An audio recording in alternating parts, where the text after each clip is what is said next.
Good evening, good afternoon, and good morning from wherever you are.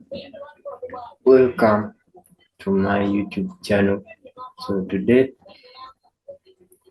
we're going to take a look at something not new. It's not new actually. We are going to be breaking down this trade like I had promised in the Telegram channel, and we see why did we take this and what were the confluences. So this pair is USD. Yeah, and we are able to catch some buys. So before I continue any further, I recommend, if you're new to this channel, please, and you find this content helpful, take your time to subscribe, and if possible, take a like, or you can also comment requesting for more content like this in case you find it helpful. So this chart is marked, I need a blank one so that we start afresh and we see how we could end up with such a trade. So Euro USD, as we can see on the 1 hour, so it's showing us bullish pressure, meaning it's in an uptrend and it's breaking highs. So those who are not new to these type of entries that we usually get, our concepts, we take a look at simple aspects, simple things like bullish QMs to confirm our strong lows and bearish QMs confirm our strong highs. So once we get these two combined together, a bullish QM and a bearish QM, this can confirm our trading range. So where we have the bearish QM, it can be our strong high, and where we have the bullish QM, it can be our strong low. So we mark the range like that. So as we already know that price always forms a range and comes back inside of the range, taking out internal range liquidity, and after breaks outside of the range, taking out external range liquidity. The liquidity, the types of liquidity, we call this internal range liquidity because it's liquidity found within our trading range. And liquidity that lies here, we call it external range liquidity because it's liquidity that is lying outside of our trading range.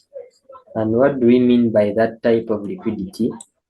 We mean actually in the bullish perspective, we mean the strong lows, sorry, the swing lows that we have formed as price was shooting up. As we know, price doesn't just shoot up like this. So it shoots up, pulls back, forms a swing low, and pushes up again, pulls back, forms a swing low, and pushes up again, till it gives us a bearish QM to shift, meaning it has to continue lower, taking out this internal liquidity and finds a point of interest below that internal liquidity and shoots outside to break outside of the range, leaving us with such a structure.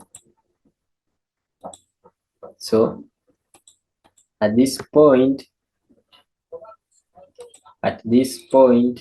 we had our bullish QM, and at this point we have our bearish QM, and these swing lows that we have formed when price was going upwards are our internal range liquidity. Why are they acting as internal range liquidity? We have certain types of traders that set their sell stops below these lows. So they know that once price breaks this low, it means price has shifted into a downtrend. So they place their sell stops below these lows, hoping for price to come and trigger their sell stops and continue in their favor. But it's not like that. Price shall continue in their favor, but price has to first take them out before going into their favor. So we already know that due to a lot of explanation videos that we've been uploading. We already know that, and we are actually used to it. So let's take a look at this and a chart example, and we see how we could formulate a trade setup from such knowledge using some simple concept. Please don't Don't mistake this for being ICT or SMC stuff. I only use those as confluences to formulate a strong trading setup. That's it. So, on the 4 hours, we could see such a structure, and this caught my eye. I saw it a bit late, but I had to take action. So, I saw here, these were swing lows, and price took out these swing lows at this point here. Price took out these swing lows, and later on, it took out this swing high. So I noticed that, meaning price had given us a bullish QM here. So price did something like this. We had a swing low at the first place, and price took out that swing low, and after it took out the swing high, giving us something like this at this point.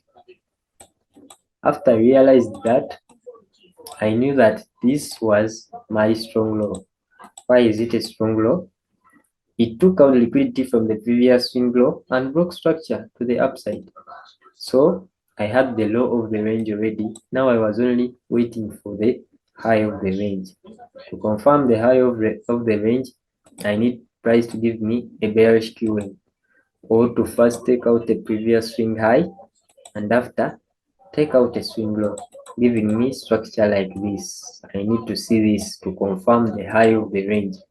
So I zoom in here a bit and I scale to the 1 hour to see something clear. And on the 1 hour, I can see price was going up, pushing up, pulling back, pushing up, and pulling back. It did it for some good time until here price pushed up, breaking the previous swing high, and after dropping, and it failed to break above this side. So it continued to drop and took out these previous swing lows, meaning I had already confirmed what I wanted, a bearish QM somewhere here. Formed up a swing high there, took it out, and later on it dropped. So I was looking for something like this, and I've already confirmed it. So I have confirmed my high of the trading range already at this point. So I also mark it out. Like we had said at the start, once we have the high of the range and even the low of the range, the only thing left is to draw our Fibonacci from the low of the range to the high of the range. Now we wait for price to go inside of that range so that we can get entries from that. So price drops or price comes back inside of that range, taking out internal range liquidity. So internal range liquidity are these swing lows that were formed as price was going up. This swing low, this, we have multiple of them, but this was the extreme low. In fact, it was the last swing low that had to get taken out for price to see if it could give us a confirmation for buys. So we should always take points of interest that are closest to our liquidity or inducements. So in this case, this low is acting as liquidity.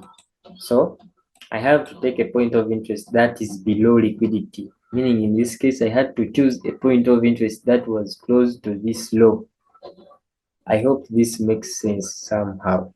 I have to choose a point of interest that is closest to this low. So in this case, remember I said when we are trading, it's not a must that we should always use order blocks, supply zones, demand zones, such, and even imbalances for entries. We can even use candle wicks. So what do we here already? We see this candle wick. It's a point of interest and it's the closest to that low. So I marked it out as my entry point.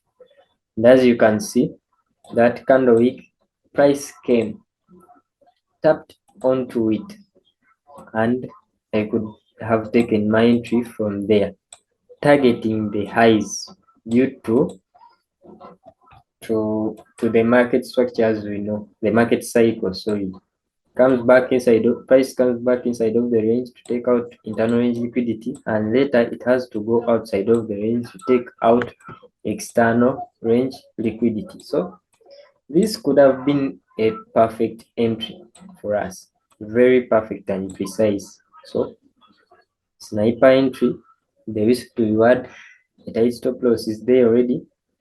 But the only thing that we have to keep an eye on is we have an imbalance here below. So we have to watch out for that.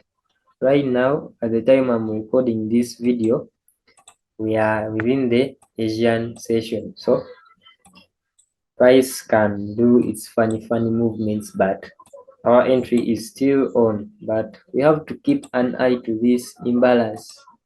Though I'm not expecting price to come back there, but we just have to keep an eye to it.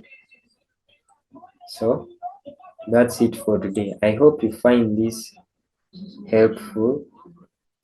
You take your time, hit the subscribe button, like, and whenever you get some questions, hit me up so you can request some more content like this one.